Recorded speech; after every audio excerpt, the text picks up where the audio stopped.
Well, it's time for the next exciting adventure of Physics 132. Da, da, da, da, da, Um, Last recording was the one for Wednesday, March 25th. Friday was I'm following along here on the schedule that was on the syllabus that I gave you the first day. The 27th is the date for the first exam. Haven't decided yet if that's when I'll actually expect you to take it or if I'll put it off an extra couple of days. But certainly after the second exam, I intend to be back on the original schedule. But in any event, going by that original schedule, I'll send out an email sometime before too long about exactly when I want you to take the second exam by. But oh, I completely forgot my right parenthesis. That looks better. Well, anyhow, following that original schedule on the syllabus, this would be the, the, the class for March 30th. And where we had left off in the previous recording was I'd finished introducing you to Maxwell's equations. I'd started introducing you to them quite a while ago when I started talking about Gauss's law, but we've got the whole list of them here in front of us now. And the one thing that I haven't already done at least one example for is when you've got a changing electric field inducing a magnetic field like Maxwell discovered with his displacement current. So that's what's going on in this example here. You've got a parallel plate capacitor, and it would be kind of unusual, I suppose, but I made the plates round because such things probably exist actually, but I made them round because it gives us some symmetry that makes the math easier.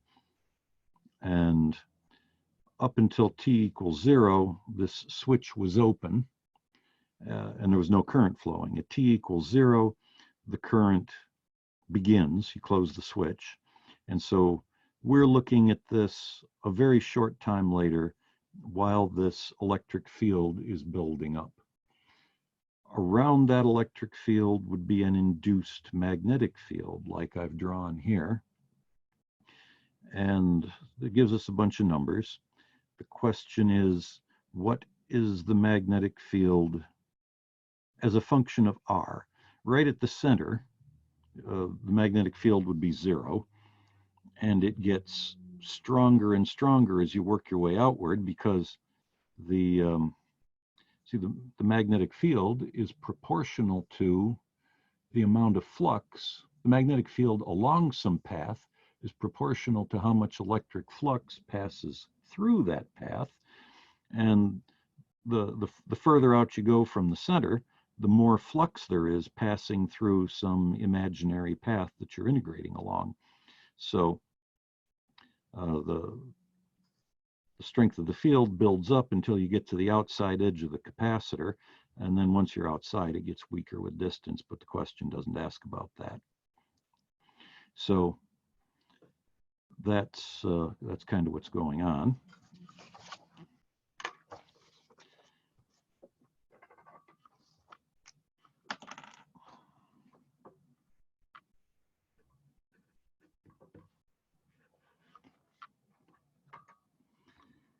Well, as with many kinds of questions, I like to start with a picture. And let's have it be sort of a cross-sectional view, as if, in this picture here, if you imagine a plane passing right through the middle of that capacitor, parallel to each of the plates, if you were looking through that plane, okay, you'd see one of the plates, kind of like that. The electric field would be perpendicular to the page, pointing from the, let's see,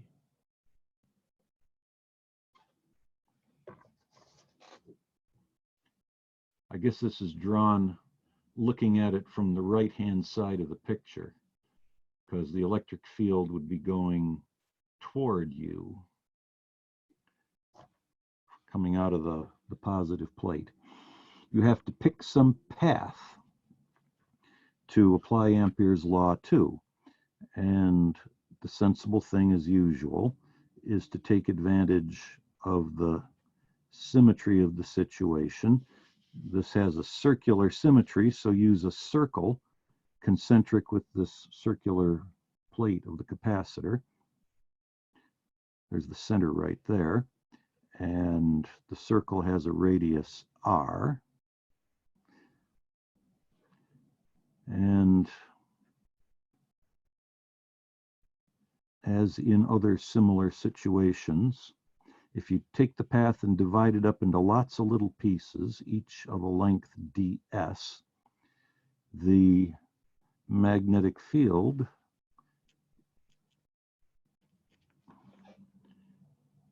as it loops around, the magnetic field at any point is parallel to that ds vector.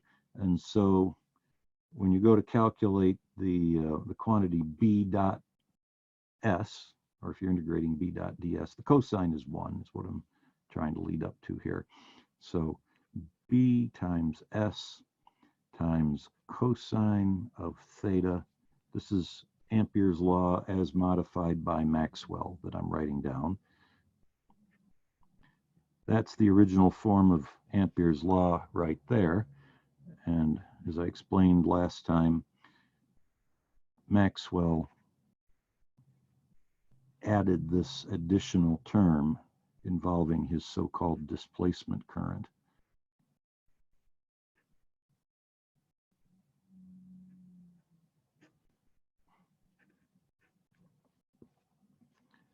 And like I was just saying when I drew this, the cosine is equal to 1.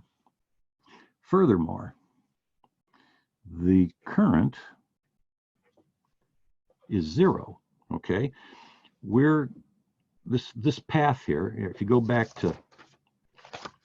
to this view here, the angle you were looking at it from in the original question, that circle I drew is up in here, halfway between well, it doesn't have to be halfway, but that's as good a place as any, halfway between the two plates, okay, in a plane parallel to each of the two plates. So there is no conduction current flowing through the empty space from the one plate to the other.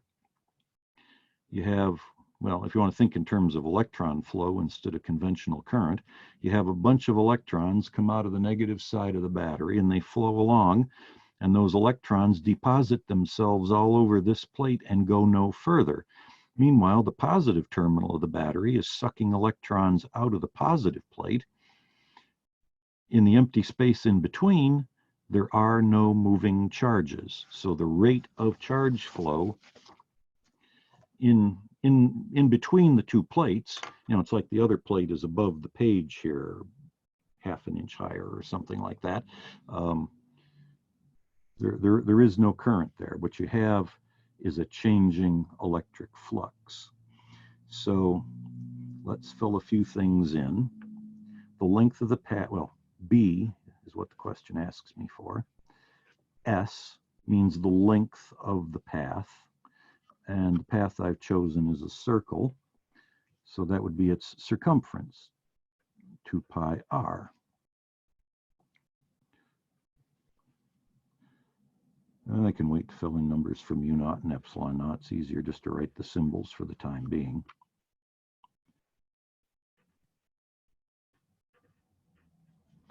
Flux is, electric flux is E times A. Again, the cosine factor is just 1. Where the area means the area enclosed within this path, that would be pi r squared. And that's just a constant. The thing that changes with time is the electric field, okay?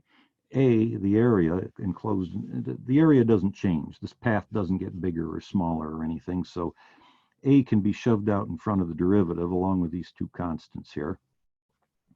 And then you might notice that if you divide both sides by pi, it's gone.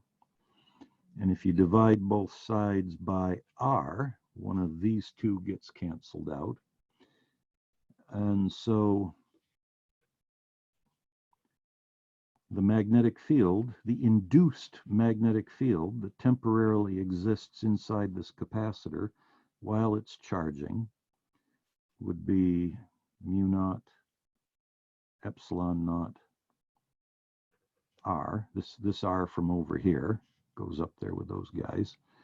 I'm going to divide both sides by this 2, so that goes down under there.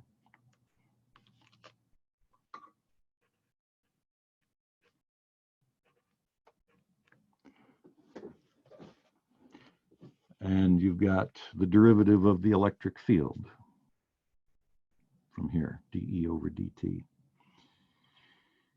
Well, we've got numbers to fill in for everything except for r. The answer is we're supposed to find it as a function of r, but you can look up mu naught, you can look up epsilon naught, and it says in the question, the field is increasing at a rate of 5 times 10 to the 10th volts per meter second. Well, the rate the field is increasing, that's the derivative. I mean, that's what a time derivative is a rate, okay? The derivative of velocity is acceleration. It's the rate the velocity is increasing. And if you differentiate with this thing with respect to time, that's the rate that this thing is increasing. So you don't actually have to find a function and take its derivative. You've been given a number for the rate of change, and we'll just stick it in and we'll be done. So B equals mu naught, you look it up on your formula sheet, 4 pi times 10 to the negative 7 epsilon naught. It's in the same table. 8.85 10 to the negative 12th power. R we're just going to call R because we want B as a function of R. And then, like I said a minute ago, the rate of change of the electric field is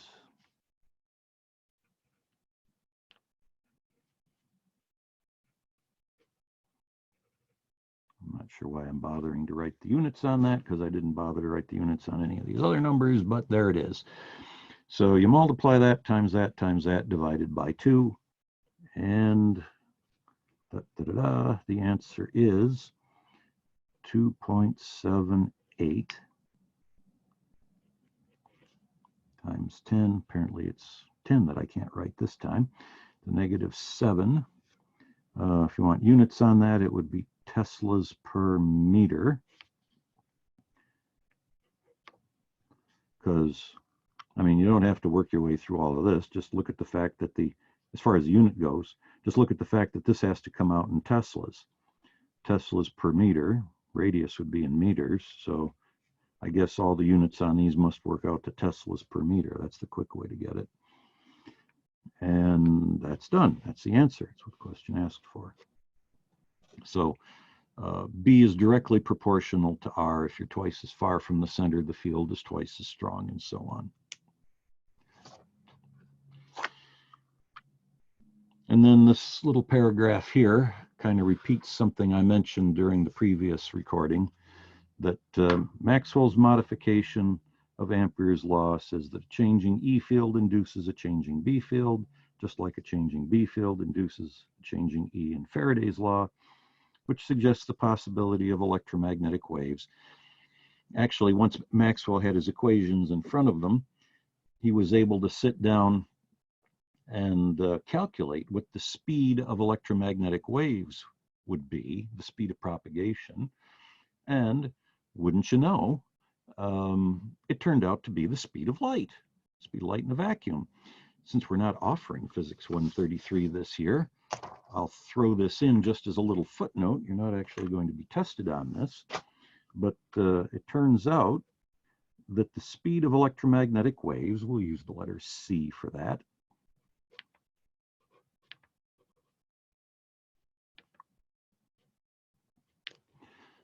is equal to 1 over the square root of our two constants that come up when you talk about magnetism and electricity. And by the 1860s, these things had all been measured reasonably well. You stick in these two numbers and calculate that, and oh, that's interesting. It's the speed of light. Now, up until this point, light had been assumed to be some sort of a vibration of a substance they called the luminiferous ether. The connection to electricity and magnetism was unknown. They just figured that, you know, any kind of wave has to have a medium. There's no water waves if there's no water in the bathtub. So there must be some tenuous material that fills the universe and vibrates as light goes by, the way that the air vibrates when a sound wave goes by. But, well, it took another 50 years before the idea of the ether was completely discarded. The reason you may have never heard of the ether is that it doesn't exist. But it turns out you don't need a material medium for electromagnetic waves. They induce their own fields as they go along in a self-perpetuating process. So anyhow, the details of that are in Physics 133, and if you need to know that, someday someone will explain it to you in more detail, I guess. But that's not even the right page. The process is set off when a charge accelerates. If you just have an electromagnetic wave, in other words, electromagnetic waves come from accelerating charges. If you just have a stationary charge, you know, run a comb through your hair, it does not give off electromagnetic waves because the charges are just sitting still. There's an electric field around them, but it's a static field and does not induce a magnetic field. If you have a steady DC current in a wire moving at a constant velocity, the charges in the wire are moving at a constant velocity, not accelerating. Well, that produces a static magnetic field. It's a perfectly steady field, and since it doesn't changes, it doesn't induce anything. But if you have an alternating current in a wire, well, then the electrons in the wire are always speeding up and slowing down, and speeding up and slowing down, and they're accelerating, and they throw off radio waves. Okay, that's basically what a radio transmitter is you just have a wire with a very high frequency alternating current in it. Or X-rays, for example. The way an X-ray tube works is you've got a beam of electrons and you just aim it at a target, and when the electrons suddenly stop from slamming into the target, they throw off X-rays. So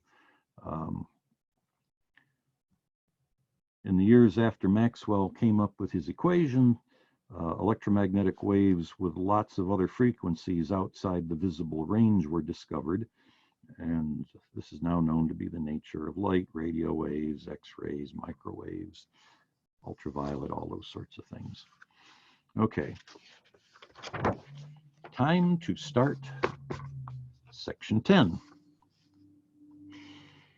Section 10 contains several topics thrown into. Basically, this is where I mop up some odds and ends that I couldn't fit in earlier. The first of which is the direction of an induced current. Okay, Faraday's law tells you how large an induced voltage is, and if you throw that into Ohm's law, you can get the induced current, how many amps are flowing. But what I hadn't gotten to is, does the current go around the loop in the one direction, or does it go around the loop in the other direction? Well, that's described by a statement called Lenz's law. The direction of the induced current, I think you can read that fairly well. That's looking fairly sharp. The direction of the induced current is such that the loop's own field opposes the change in flux. So for example, if you had a loop of wire, which is supposed to be half in front of the page and half behind the page here, the idea is the magnet is approaching the loop in the plane of the page, and the loop is perpendicular to the plane of the page, so that the field lines coming out of this bar magnet hit the loop pretty much face on, okay? As the magnet gets closer, the field through this loop gets stronger and stronger, and that changing flux is the reason that a current is induced, a voltage and a current. Well, once a current begins to flow around this loop, an induced current, then the loop becomes a magnet itself, okay? Anything with an electric current flowing in it has a magnetic field around it. So the induced current means the loop has a magnetic field of its own.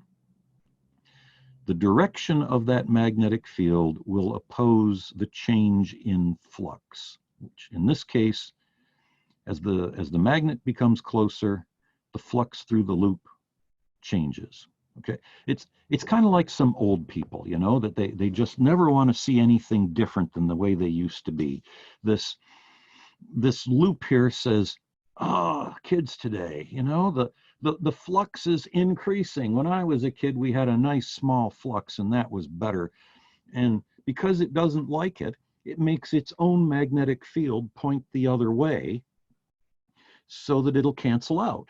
Okay, the total field going through this loop would be the field from this magnet together with the field that the loop itself produces, and the loop opposes the increase by making its own field point the other way, so that the total is as small as possible.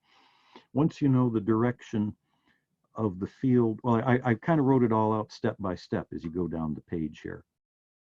Field lines come out of the north end of a magnet, go into the south end. So the field coming from this magnet points in this direction. As the magnet gets closer, its field gets stronger. To oppose the change, the loop tries to cancel part of the magnet's field by pointing its own field the other way, like this, like I was saying a minute ago. Once you know the direction of the loop's field, you can get the direction that the loop, or that the current flows around the loop by using the right-hand rule. Right-hand rule says if your fingers wrap around the loop in the direction that the current flows, then your thumb points in the direction of the magnetic field coming from that current. So there's the direction of the magnetic field. Must be the current producing that field goes up the back and down the front, which is the way I drew the little arrows on the original picture here. Another example. This time you have nothing that's actually moving around. You have something sort of like a simplified transformer. You have two separate circuits. A primary circuit, which has a battery and a switch in it, and a secondary circuit. It's supposed to look like this loop of wire is laying on top of the other one, okay? So that the flux produced by the primary loop also passes through this secondary loop. And I drew a voltmeter so that you'd have some way to see the presence of any induced voltage. So I've drawn it that this switch is being pulled open. So up until a moment ago, that switch was closed and there was a current flowing through this circuit. Conventional positive current would come out of the positive side of the battery and go around the circuit this way, and then come back and go into the negative side of the battery like that. Well, a very tiny fraction of a second ago, the switch got pulled open. And when you suddenly pull a switch open like that, actually, you can get an arc across the switch very briefly. So there's a tiny amount of time in which, you know, the current doesn't just disappear instantaneously as soon as the switch loses contact. There's a small amount of time in which the current is heading for zero. And that's during that transient period is when we're looking at this. So the other loop, the one sitting on top, says, oh, you know, I was really used to having a lot of flux go through me, and now it's going away. I'm sad. And so it makes its own field point in the same direction as the field from the other loop to try and keep the flux as big as possible. So the induced current doesn't necessarily oppose the field. I mean, up here in this example, they did. The field from the magnet pointed the one way and the field from the loop pointed the other way. But that's because the field was building up. What it always opposes is the change. If the field is getting weaker instead of stronger, then both fields point the same way rather than opposite directions. It tries to hold the flux up as much as it can. So the current would be flowing around. I think that's what this paragraph down here says. Field of the loop on the bottom points out of the page by the right-hand rule. Since the switch has just been opened, the field's going away. The loop on top opposes this change. It tries to hold up the collapsing field by adding its own field to it. So its field is out of the page also. So the current, to have fields that point in the same direction, the currents flow in the same direction. And so when you yank the switch open, the needle on this meter would briefly show the presence of an induced current. Once things stabilize, where, you know, there is no field and it's steady, you have to have change for something to be induced, and the needle on this would go back to zero. But then if you go and close the switch again, then as the magnetic field builds up, the secondary coil will oppose that change, and the needle will go the other way briefly until things stabilize and you have a steady current, and it goes back to zero. You can think of the reason for this in terms of conservation of energy.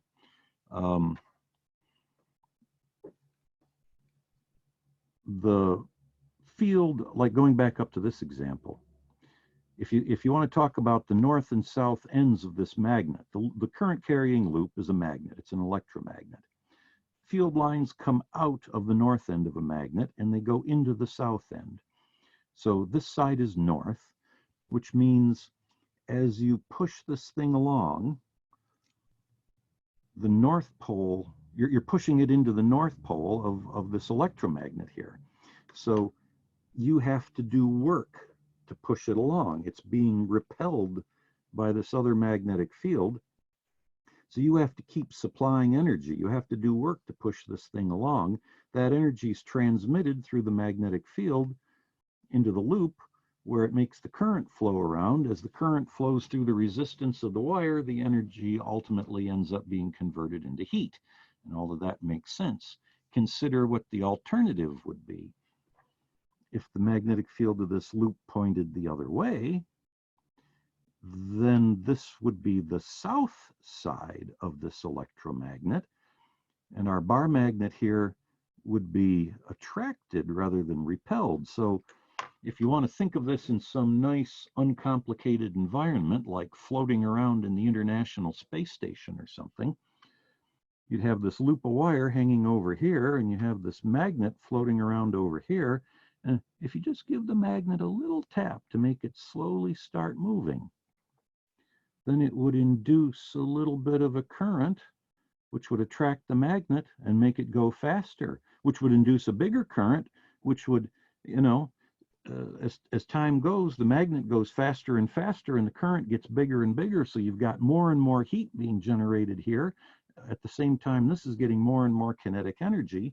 And that's just a ridiculous violation of conservation of energy. Things just don't do that sort of thing. So that's one way of justifying why Lenz's law works this way. As you push the magnet, basically, the induced current not only opposes the change in flux, but you start looking at any sort of other implications. The induced current opposes everything. You know, whatever it is, I'm against it. And that's what the induced current does. So as you try and push this magnet toward that loop, the loop is against it. It's pushing back against the magnet, making you do some work, and that's what conservation of energy requires. Well, to see if you've got the idea, because this is not just throwing numbers at the latest equation, I've got some conceptual questions here, which I would like you to work on for a little while. So pause the recording, think about these for as long as you need to, and then start the recording back up and I'll go over them. And presumably you have now thought about this. Let me just run down the answers and then or you know what? Why don't I've got it all written out here. Why don't I just lay it on right in front of the camera and talk you through it. So in the first one, you've got a circular loop, kind of like that one, except this time instead of trying to draw it seen from some sort of an angle, it's just edge on, okay? So does the current go up or down this side that's closest to us? Well, the answer is it goes down. I guess I need to slide this down a little bit. Oh,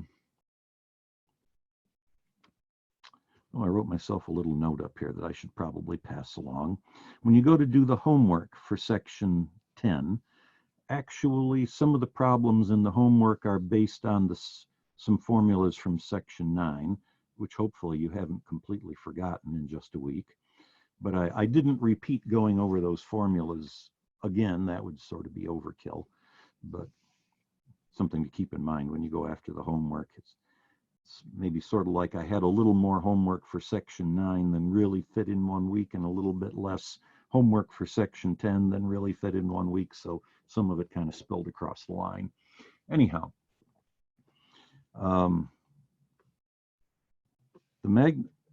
here's a good pointer. Magnetic field of the magnet. Field lines go into the south end. I drew a more detailed picture down here, but the field lines of the magnet point that way. Now, that little V arrow above the magnet, that's supposed to be V for velocity. That was supposed to be indicating to you that the magnet is moving toward the loop. So as the magnet gets closer, the field of the magnet is getting stronger. The loop doesn't like that. So if this is increasing, it's going to make its own field point the other way. Once you know that the length once you know that the field of the loop points in that direction, you get your right hand to produce a field that points toward the right. Current must go up the back and down the front. And so it asked about the side that was closest to you, and that would be down, that it goes there. In part B, no EMF is induced because, you know, here's this loop of wire, edge on. You know, if you were looking down on it from this angle, you'd see a circle, but none of the lines of flux pass through the loop. They all either skim across the top or skim underneath of it. There isn't any field line that goes through there. So when the magnet is far away, the flux is 0. When the magnet gets close, the flux through that loop is still 0. Since the rate of change is no rate of change, nothing is induced. Part C, something similar to that example in the middle of the page. Let's see, current flows in the inner loop. Okay, yeah, it says on the picture that the switch was just closed. So therefore, this current is increasing, which means that the magnetic field is increasing. B outer, meaning the field of the outer loop. B inner, meaning the field of this inner loop. So battery, you know, this side's positive, this side's negative. Conventional current flows from plus to minus. So the current in the outer loop flows in that direction by the right-hand rule. The outer loop creates a field that points away from you. If the switch was just closed, this current is increasing, so the field it makes is increasing. The inner loop doesn't like that, so it's going to make its field point the other way. To get a field that points the other way, the current goes around the loop in the other direction. And it asks about the left side of that loop, so it goes down the left side. Finally, this one's a little different. I've done examples where the flux changes because, you know, I talked about generators and how they work. The flux through each loop in the coil is changing because theta is changing. Flux is BA cosine theta. And we've seen several examples here where the flux changes because B is changing. In this one, excuse me, A is changing. You have a rectangular loop. Well, I guess I should be going this way. Current can flow around the loop this way.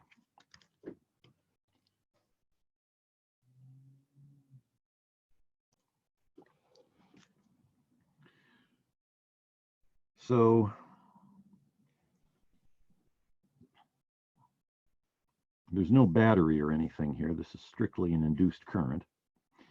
Somewhere beyond the edges of the picture is some sort of, maybe this is inside of a solenoid or something. Something is making this background field, which points away from you like that. Okay, that's what all these little X's are. Current can flow around this rectangular path like this, one side of which is a bar that's like rolling along these metal rails that it's on. So as it rolls along, the area enclosed within the loop is decreasing. So even though you've got a perfectly steady magnetic field, it says unchanging field on the picture, the enclosed area is decreasing, which means you know, B times A is the flux. The flux is decreasing, like I wrote over here. The flux decreases as the area decreases. So the loop says, oh my gosh, I got to keep up the flux. And it's going to add its own magnetic field to the background field to oppose that decrease. So therefore, its field points away from you also, which means current must be going around it clockwise. And that would mean it goes up the left-hand side. So that's Lenz's law. Not a lot of numbers in it, but that's how you figure out the direction of the induced current. And actually, if you go back to some of the pictures I drew in some of the, you know, the previous stuff, that's how you come up with the direction I've got for the induced fields sometimes. Anyhow, turn the page. Self-induction. Well, I guess I don't really have anything to add to this first sentence that's written here. Faraday's law says that an EMF is induced in any loop of wire with a changing flux through it. This includes the loop that creates that flux in the first place. So, for example, in a transformer, not only does the primary coil induce a voltage in the secondary coil. While that's going on, the primary coil is also inducing a voltage in itself. This voltage serves to push back against, it's sometimes called a back EMF. It holds down the amount of current going through the primary coil. This is why if you take a transformer and you were to hook it up to steady DC, you're not, what you're going to get out of it is smoke. Okay, you're not going to get any voltage out of the secondary coil, but you're going to get smoke out of the primary coil, because if you put DC in there, the thing was designed to have a self-induced voltage pushing back against the current and holding it down to a couple of amps. Well, with a steady current, there is no self-induced voltage. The only thing holding back the current is Ohm's law. And the people who designed the transformer tried to keep the resistance of those windings as low as possible. So there's only a few ohms there. You're going to get like 30 or 50 amps gushing through some wire that's only good for 10 or 15, and you end up destroying your transformer that way. So, or another thing is motors. Once you get a motor going, there's a self-induced voltage that limits the amount of current that goes through the windings in the motor. If you stick a screwdriver in a motor to prevent it from turning and then plug it in, you're going to destroy your motor. Again, you're going to melt all the insulation off the windings. So Faraday's law, right. Even if there is no secondary coil, if you just have a solitary coil soldered to a circuit board, it will induce a voltage in itself. A coil that's in a circuit for that purpose is called an inductor. But I'm starting to get a little bit ahead of myself. I need a clean sheet of paper for one thing. I need to turn the page on. Let's see. Okay.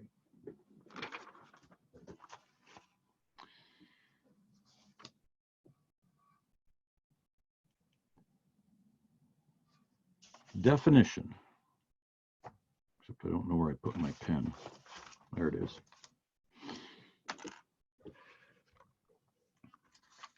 The self-inductance of a loop of wire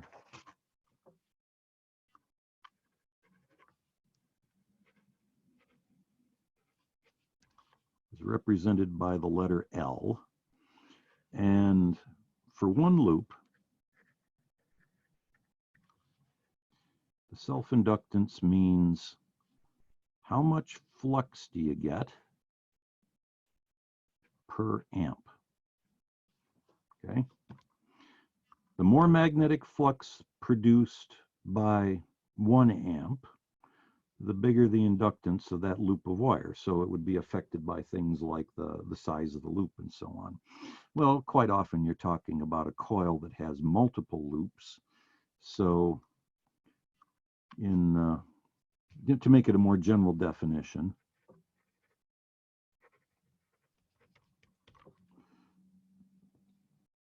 if you have a coil with N loops, N times the flux per unit of current would be the self-inductance. It's measured in a unit called a Henry.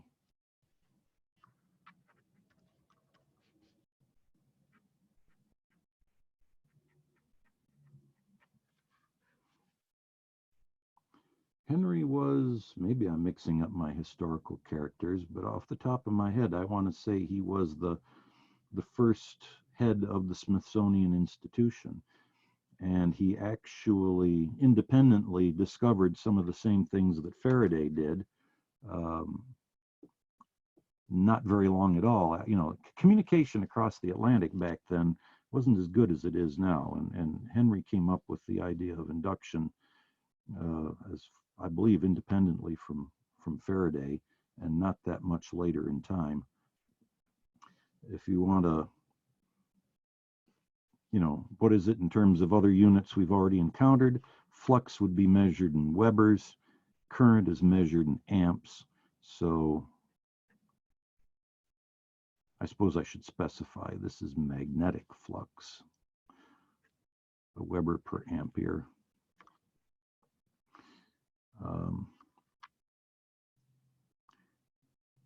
Let's take this definition and put it into Faraday's law.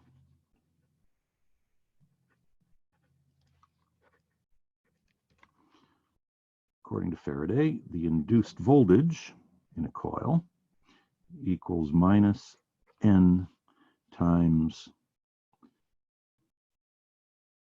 the rate that the flux is changing, d phi dt. Well, maybe I should have written this down first. If I solve that out for the flux, I've got that the flux is, that would be IL over N, or Li, doesn't matter. So filling that in,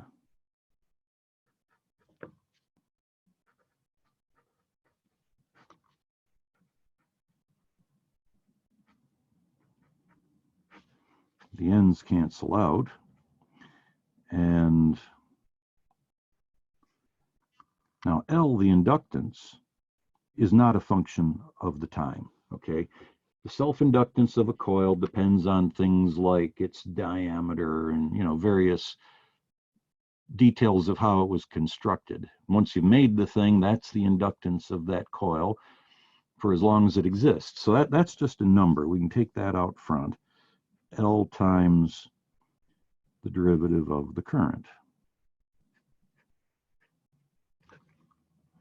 And so EMF is equal to that, like it says right there on the printed notes. EMF is minus L times di dt, which is, I mean, this is the definition of inductance, but this really is the more useful equation involving it.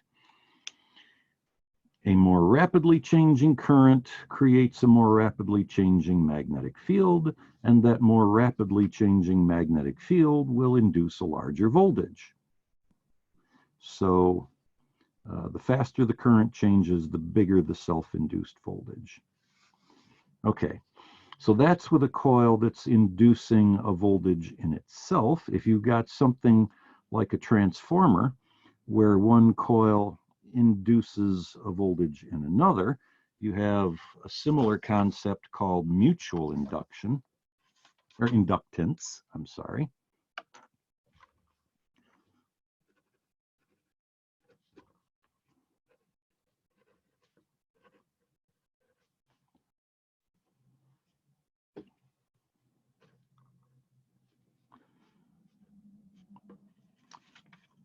That's when coil 1 is inducing an EMF in coil 2.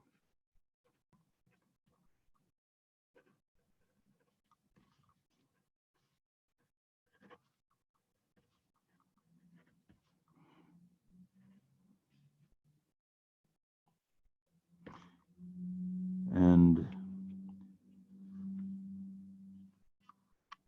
similar kind of thing.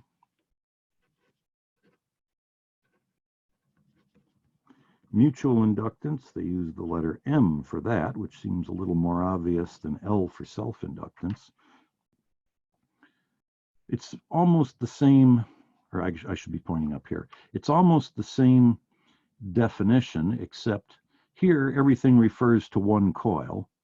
Down here, it's the number of turns in coil number 2 and the amount of flux that passes through coil number 2 divided by the current in coil number 1.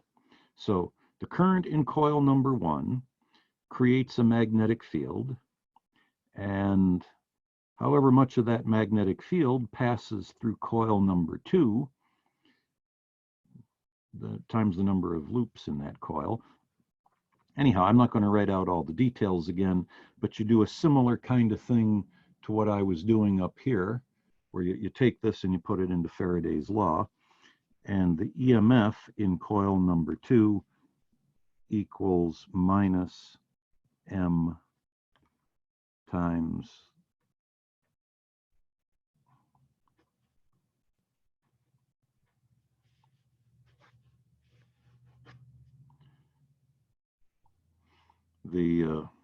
I suppose I should have labeled this as being equal to the EMF, but the changing current in coil number 1 induces a voltage in coil number 2. Of course, it's also inducing a voltage in itself, but that's not what we're talking about at the moment. So this is also measured in Henrys.